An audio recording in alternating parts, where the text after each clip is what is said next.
Welcome to Wisdom Unlocked, The Ways of God, a production of Lionshare, a ministry that aims to co-mission with Jesus in making disciples of all nations. We ignite and provide resources to disciple makers in the church and throughout the vocations. In our world today, there is more information available than at any time in history, but wisdom is in short supply. In this podcast, you'll hear how learning about the character and ways of God is a guide to wisdom. Hi, I'm Sonia Beerson, and welcome to our podcast. This is a podcast from Lionshare, and I'm speaking today with Dave Beering, who is our founder and president, someone who has been a pastor, a missionary, who has walked alongside leaders, and most importantly, at least to me, the head of Lionshare, who has made a huge impact on my life. And this season, you've been hearing about us talking about Dave's new book, The Great Opportunity, Making Disciples of Jesus in Every Vocation. And we've been talking about, does God care about my job? Why he cares about my job? How we should think about our work as a vocation, something that combines our work and part of our calling. We talked about being salt and light at work. We talked about some differences between mentoring, coaching, and disciple making, and how every field of work that we do is rooted in who God is. So if you haven't heard most of season 2, go back and take a listen to that, because that provides the foundation of what we've been talking about, and also the foundation of this book, The Great Opportunity. And I wish I had like a confetti to throw. We're so excited because today, December 1st, is when the book, the ebook, is available on Amazon. So congratulations, Dave. Woohoo! Is that enough celebratory sound? You know, Yeah. I need some like honking and stuff. Yeah, we probably do, but we can add that later. Yes, there you go. The beauty of editing. Well, we are excited because the book is available on Amazon as an ebook. It will be released on Amazon on March 30th as an official book, and you can pre-order that if you like. This is the printed version, but you can also get the printed version right now on lionshare.org. So we request that you do that. And you know, Dave, the great opportunity is my opportunity, your opportunity, the great opportunity for all Christians.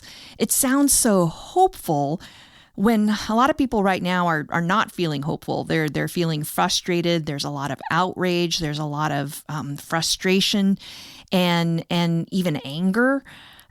Tell me about why you wanted to name this book The Great Opportunity.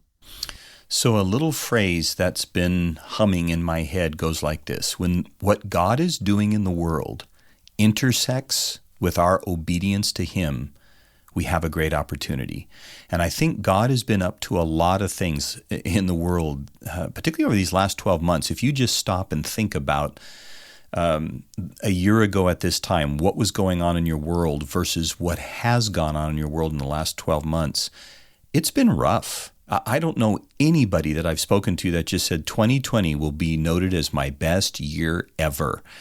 And so with those kinds of difficulties, we can either just look at them through negative lenses and through all the bad and all that's there, or we can step back and realize that God is up to something. He's been shaking the core of our lives. He's been shaking His bride, the church. He's been dealing with idols in society. He's been uprooting problem areas that we can begin to get better aligned to truth. All these things.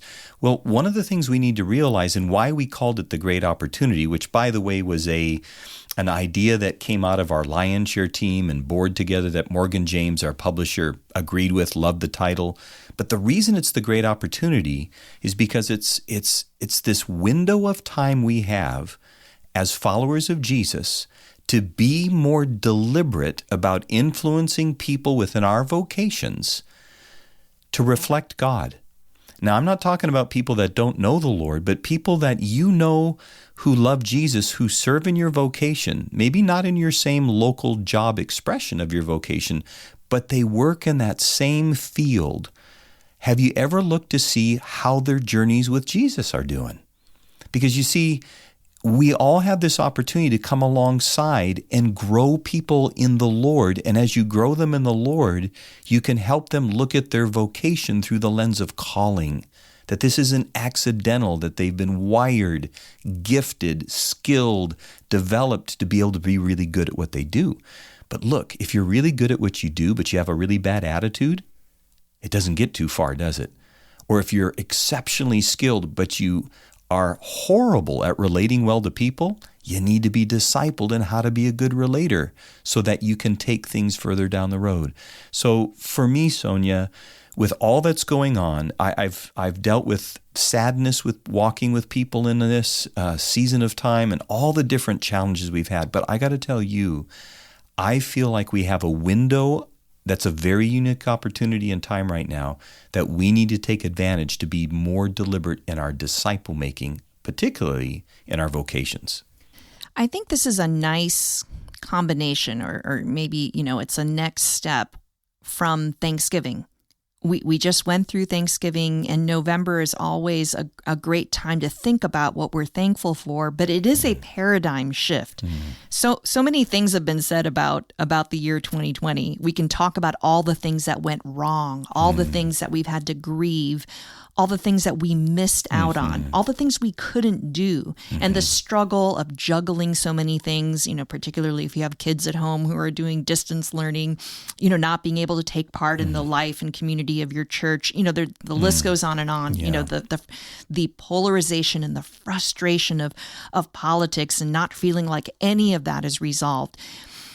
Taking that moment for me of remembering what I am thankful for definitely gives a paradigm shift. But then taking that the next step is what I think you're saying. Let's take that to the next step. And instead of feeling helpless and hopeless, there is something we can do. This is another paradigm shift. When you feel helpless and hopeless, there is something you can do, and that is the great opportunity. Now, let me ask you this, Dave. What are the excuses you hear from people who say, making disciples of Jesus in every vocation? I can't do that. I'm not Jesus. I don't want to act like I have all the answers. I don't know how to. Why would anyone listen to me? I don't have enough time, right? Stop talking to me about making disciple makers. We had an episode on that. But what are the excuses you hear for not doing this?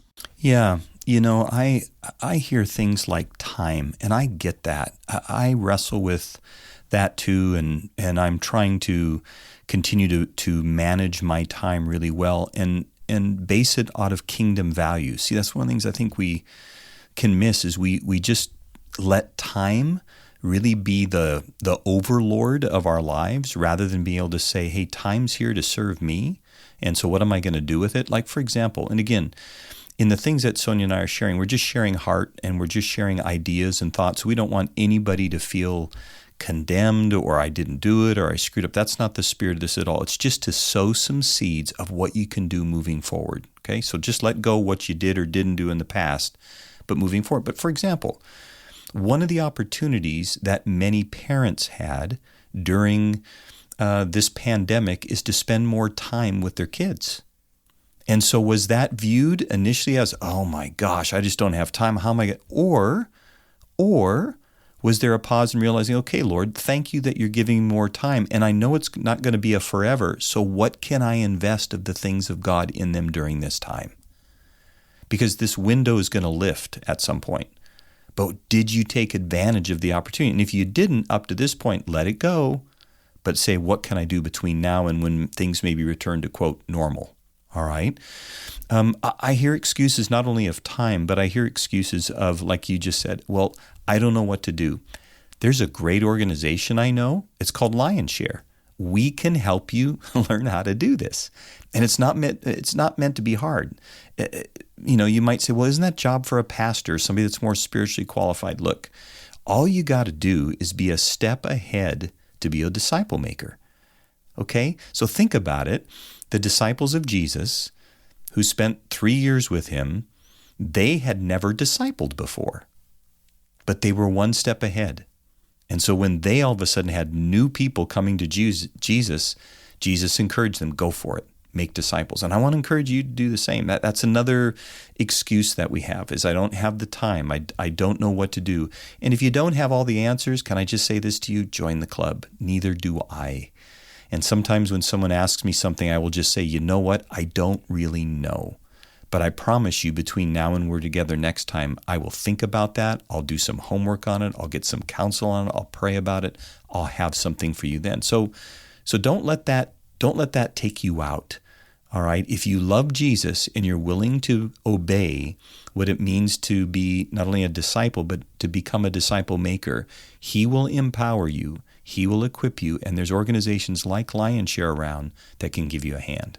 And I think this time where we are going small instead of going big, meaning corporate worship, this is also a great opportunity to start working one-on-one, living life one-on-two, kind of even the small group idea. This is a time for that to be raised up as a priority. And, when you were talking about, I don't have enough time, I hear that from people too. And depending on my relationship, my relational currency with that person, kind of how honest I can be because of how well I know them. One of the things I share is I heard someone speak about the attention economy. So in the past, people were trying to get you to spend money on X, Y, or Z. And right now, it's the attention economy. They're trying to keep your eyeballs on them. And them could be social media. It could be Netflix. There's all kinds of things that are trying to take your time, because your time is a great resource. And if you take away your eyeball from some of these attention economy things, you actually have more time than you think. And so when I think about that, that's one of the things I would be willing to say to someone who I have deep relationship with.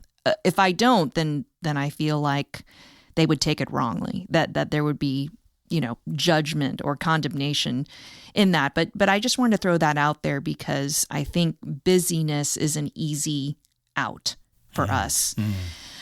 Dave, let's talk about kind of like what would be a first step for people who say, okay, I'm willing to dip my toe in this idea of discipling someone, mentoring someone using the ways of God, the character of God, tying things back to Scripture. What would be a good first step for someone to use in with this book? Yeah, and I would say, get a copy of this. Again, as Sonia told you, we have some copies currently available here at Lionshare before the big public launch. So feel free to come and lionshare.org and pick up a copy of this. But begin to go through it on your own so that you can see what's there. But be thinking about people as you read through it who could grow from this. So begin to pray, Lord, show me people in my life that I could walk through this with. And then begin to look at those where you tend to have influence in your life. We often like to quote a little something from a friend of mine, David Shirk, when he asked me many, many years ago, in whose ears are my words big? Let me say that again. In whose ears are my words big? In other words, you have influence in their life. And so begin to think about those people in your life who you see could use this and where your words are big in their ears. And then look at people that are willing to be FAST. It's an acronym that's easy for me to remember. It's just people who are faithful. They're available. In other words, they'll make this a priority on their calendars. They're servant-hearted, meaning whatever you give them, they're going to be faithful to pass that on to other people as well. And they're teachable. They have a good attitude of learning, all right, a humility that comes with who they are. And find people like that and invite them to maybe do this over 10 or 12 weeks. Look, there's 10 chapters in the book. They're easy reading chapters. And so imagine reading a chapter a week, and then you get together and you talk about it. There's 3 application questions we built into the end of each chapter. So it's all right there for you. Or I was telling Sonia, I might do something like over 12 weeks at some point in time where the first week is all just kind of get to know you a bit, and then I do a chapter a week, and then I close it out by doing something that you might find a little bit different, but maybe meaningful. If you've been in church life for any time, you always see there's a group of people. Usually it's somebody going on a missions trip or being sent out as missionaries, and we get them up front, and people do a biblical thing called laying hands on them, which means kind of identifying with them and praying blessing over them. And we commission them in the name of Jesus to go to that mission field. Well, the 12th week for me would be about commissioning each other in the name of the Father, Son, and Holy Spirit to go represent Him within your vocation, not just as salt and light, as those that let people see Jesus through their life, but people who make disciples within their vocation. In other words, they find other believers who aren't maybe as far along in the Lord as they are, and they begin to grow them spiritually and living out their vocation through a lens of how to be a godly person in your vocation. That might be a starting point. Yeah, another starting point for me would be to start a small group at your church, or maybe even a small group with people you know who spend a lot of time at work, who haven't been able to kind of fit into a typical paradigm of what discipleship might look like. You know, even if you don't know someone in whose ears your words are great, even if you haven't kind of tested if somebody is faithful, available, servant-hearted, and what was the fourth one? Teachable. Teachable. Even if you haven't found that, even just as an act of faith, stepping out and saying, okay, I'm going to start a small group, God, and I'm going to need your help.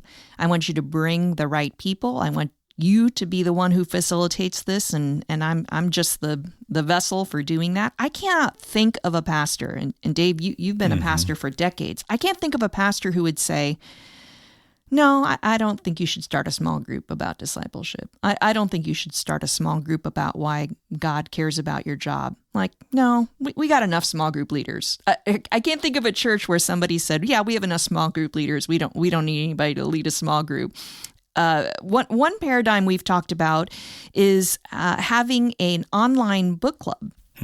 And so we are planning right now for Dave and his wife Cheryl to launch an online book club so that those of you who are interested in this and maybe just need a little bit of direction about how this could look in a small group setting, or maybe a one-on-one or one-on-two discipleship setting, that this might be helpful to you. So we're going to launch this in January. It'll go 10 weeks through March. And this will just be a time to spend an hour with Dave and Cheryl talking about the things that are in this book, but how you could lead a discussion. Because, you know, in a sense, people are being discipled. How to use this book, how to have these conversations with people. And so that if that's something you're interested in, please email info@lionshare.org, and we'll get a group of people together who can be a part of this online book club. And since Dave always talks about Cheryl, I guess this way you could see what she looks like. Yes, that'd be awesome. Well, we're going to take a quick break. We'd like you to hear about an offer from LionShare that might be something you want to look into. Here's a special offer for podcast listeners. When you purchase The Great Opportunity, Making Disciples of Jesus in Every Vocation at lionshare.org, enter the discount code Podcast Bundle, all one word. You'll receive an additional book by Dave Buehring called The Jesus Blueprint. Learn why and how to disciple someone else who works in your field. Go to lionshare.org today. Remember, buy The Great Opportunity and enter the discount code Podcast Bundle, all one word, to receive your free book. All right, and we're back. We've been talking about what are some first steps, some next steps that people can take after they get a copy of this book. They're interested in what vocational discipleship looks like, not just giving ideas or advice related to work, situations that you've faced, but even just kind of casting vision for what this looks like, why it's something we should be involved in as people who spend a lot of time working. And, you know, in my conversation with Heather Zempel over Election Day, one of the things we talked about is how much the younger generations, specifically Generation Z, as they're coming up in the world, they're looking for people who will be authentic with them, who will be kind of raw and be willing to talk about their mistakes, as well as, you know, times when referring to the Word of God they really saw fruit as a result of it. And Dave, you've talked to a lot of young people who say, I want to be discipled, but I can't find anyone. Let's talk about that. Yeah, that's like, that just makes my heart sad. Just even, the reality of that. I don't know what age you are if you're listening, but if you're in your 20s and 30s, we want you to know how much we love you. We believe in you. We believe that there is a call on your life that can make a difference in the world around us.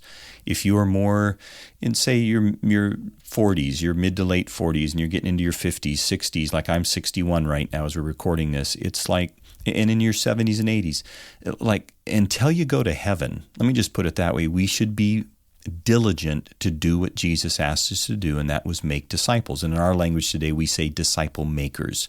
In other words, you not only reflect Jesus in your life, but you reproduce him in other lives. And I often go back to a story that happened several years ago where I was in a setting where I had a lot of really sharp young leaders. They were all in their late 20s to mid 30s, really sharp, impressive people, like high character, high levels of commitment, like unordinary or extraordinary levels of commitment. And they were sitting around a table and we were just talking, maybe a dozen of them, and like capable young people. And they looked at me and they said, Dave, we can't find people willing to give us time. And I said, explain that to me. What do you mean? They said, we go to them, we initiate, and we say, would you disciple us? Would you pour the things of Jesus that you know into my life? Would you show me within my vocation how to be a more godly person? And they look at me and they say, or they were speaking as an us in the group, they look at us and they just go, well, I'm not called to that. You better go find a pastor to do that. When we were learning that those who serve in a similar vocation can have a louder voice quicker. And I just looked at them and I said, did you ever find? No, we didn't find anybody. And I started feeling my eyes tearing up. And I, contained myself, but I just said, look, I am really sorry. First of all, I apologize. I'm an older person than you. I apologize. It should not be this hard. And they, of course, we had a great conversation. I was able to pray over them, give them some practical things. And so if you're somebody that is looking, please don't give up. If somebody says, no, I don't do that, keep looking. And in the context of what Sonia and I are talking to you about today, find godly people, men and women of integrity who serve in your vocational field, and say to them, would you teach me how to be a godly person within where God has called me so I can influence in a godly way? And just keep looking until you find somebody. And if you get stuck, contact us. We may have to look around too to find for you, because we don't always find people right away. But if you're just somebody who's serving in a vocation, you go, man, I just can't find Dave. I've looked for months, years. Let us know. info@lionshare.org. Just contact. I'm not promising we're going to connect you with somebody, but if we have somebody on our radar, because we get sometimes the other people saying, I'm willing to do this. Like Sonia, she served in media for years, but there's not always the people coming to her saying, hey, I'm a media person. So we want to make some connections. All right. And that doesn't mean you should come to Sonia right now. All right. But I'm just saying that. Thanks, Dave. Yeah, you're welcome. I'm just saying that the reality is, if we can help, we'll help. I don't want to sound too salesy here, but we are coming up on Christmas. And I think this would be a great Christmas present for someone. Buy this book for a younger person as a Christmas present. Maybe it's even your own adult child, a nephew or niece, or someone in your own congregation. Right? Ask your youth group pastor. Is there someone who in your young adult ministry or in your youth group, that would be interested in something like this? I think youth pastors and young adult pastors, they know who are the hungry ones in their bunch. And if you offer to start going through this with someone, it's a tool, right? You're not expected to have all the answers. It's a tool to begin having these discussions. And I actually had a discussion with a young lady who's in high school, and we talked about this podcast. We talked about some of the topics in this podcast based on frustrations she's having as a Christian in high school, noticing that other Christians who go to her own youth group are not living it out at school. Mm-hmm. And sometimes that just kind of not just disappoints her and frustrates her, but it kind of makes her say, well, is this true? Why am I even a part of this if it doesn't really work out in people's lives? Why do I feel so attacked? Because I don't hold some of the same views as other people. And so I said, hey, you know what? Go back and listen to this podcast episode, not just because I hosted it, but go back and listen to it. And then let's have a discussion about this. What would that look like in your life if you demonstrated humility? What would it look like in your life if you actively guarded your heart? And that's not even a book club. That's a podcast club. Maybe we should plug that. It's a podcast club. There is a hunger out there, and it doesn't have to be super formal. We now have technology to help us to do this. And like I said before, in the context of a pandemic, in the context of busyness, this can be done over the phone. This can be done over, online products like Zoom or WebEx. This is something, if there's a desire, you can make it happen. If there's a will on your part to do this, the barriers are not high. The barriers are not high. And I say this in love. I say this not out of condemnation. I say this because someone took the time with me. I take this seriously because I have learned so much by taking the time with others. And some of them were in my vocational field. Some of them haven't. But these truths are they're universal. There's a chapter in the book, Dave, that we'll probably talk more about in the future that talks about some of the things that we've talked about are clearly about certain chapters. But even beginning this conversation about how your work can be part of your calling, when you've spoken about that in formal settings, maybe even as a sermon, what kind of feedback are you getting from people when you put these ideas out there and you kind of connect the dots? Yeah, that's a great question. I think, people are hungry to know their purpose, why they exist, why they're here. And, when you look at why God has you here, because he loves you so much, why when you gave your life to Jesus, didn't he just snatch you up and take you home? It's because there's a purpose that we have. And you have been called by God to fulfill the purpose for your life. And when we talk about calling, oftentimes it awakens within people something where they've just been doing the drudgery of 9 to 5 just so I can get paid, but there's no purpose. And I just want to encourage you that there is great purpose. You've been born for such a time as this, and that time is right now. And I believe that like people who hear this oftentimes respond, there's a rising up inside of them to learn more and to get aligned. You see, there's a world out there that desperately needs Jesus right now. And one of the best ways we can bring the world Jesus is by us who are followers of Jesus looking more like him in our words, our attitudes, our actions, the way we serve. Like I want to hear more employers say about followers of Jesus that work for them, if I just had a whole lot more like you, we'd be much better off. I want to see us lead the way in reproducing. There are so many sectors of society that do mentoring and pass things on from older to younger or further along from not as far along. And as the church, we're lagging behind. And I believe that through this book, The Great Opportunity, again, which Sonia said is available today on Amazon as an ebook. You can get it through lionshare.org. But I want to challenge you.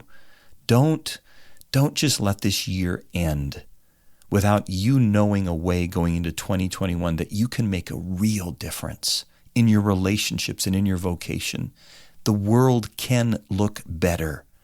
I know it feels like it's going to hell in a handbasket at times. That's up to God, his timing on when he comes back and all that stuff. But as for you and me, the Bible says that we should be about his business, until he comes. So I want to encourage you, be about his business until he comes. And as you all have probably heard, encourage, right, means to put courage in you. So consider this a plea for encouragement being put into you, but also a call to action.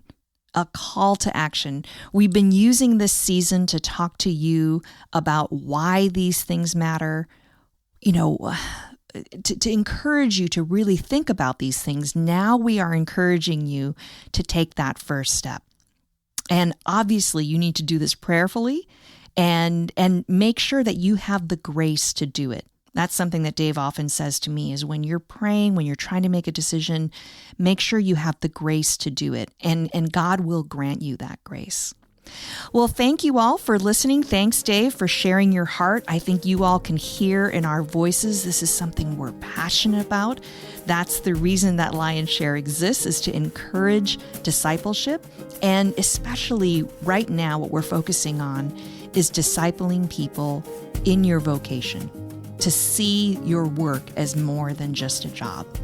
So thank you, and congratulations again on the ebook release of The Great Opportunity, Making Disciples of Jesus in Every Vocation. Thanks for listening. We're glad that we get to spend time with you. Wisdom Unlocked: The Ways of God is a production of Lion Share, a ministry that ignites and provides resources to disciple makers in the church and throughout the vocations. To learn more about what we do and how we can help you, please visit lionshare.org. You can also follow us on Facebook, Instagram, and Vimeo.